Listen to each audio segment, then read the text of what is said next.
High, this is Mansi and my friends, ज्यांना दहीहंडी नंतर पाऊस थांबेल असं वाटलं म्हणून लगेच दुसऱ्या दिवशी ट्रिपचा प्लॅन केला. माझ्या फ्रेंड्सने माझ्या डिसिजन मेकिंग पॉवरवर गिव्हअपच केलाय, कारण रात्रीचे 11 वाजता कोण ठरवतं की सकाळी 6 वाजता आपल्याला हरिहरेश्वरला जायचंय, जे की येता येताच ह्यांना 8 वाजले.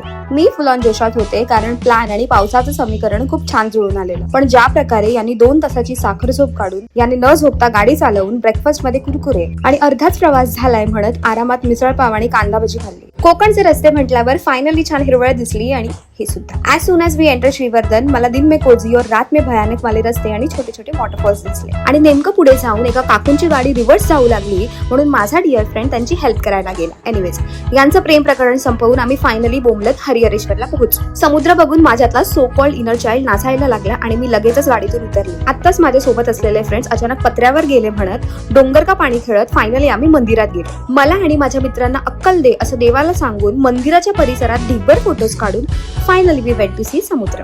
आता मुंबईमध्ये समुद्र असला तरी बारिश के फॉगी वेदर में कोकणातला समुद्र बघण्यात एक वेगळीच मजा. भरती आणि ऑरेंज अलर्ट असला तरी फोटोज काढण्याचा प्रण घेऊन वारा पावसाची झुंजत भिजलेल्या अवस्थेत आम्ही गाडीत येऊन बसलो. हेडेक ट्रॅफिक सहन करत आणि दर्शन केलं होतं, म्हणून माझ्या मित्रांना पनीर तंदुरी खायला देऊन घरी आलो. Okay bye.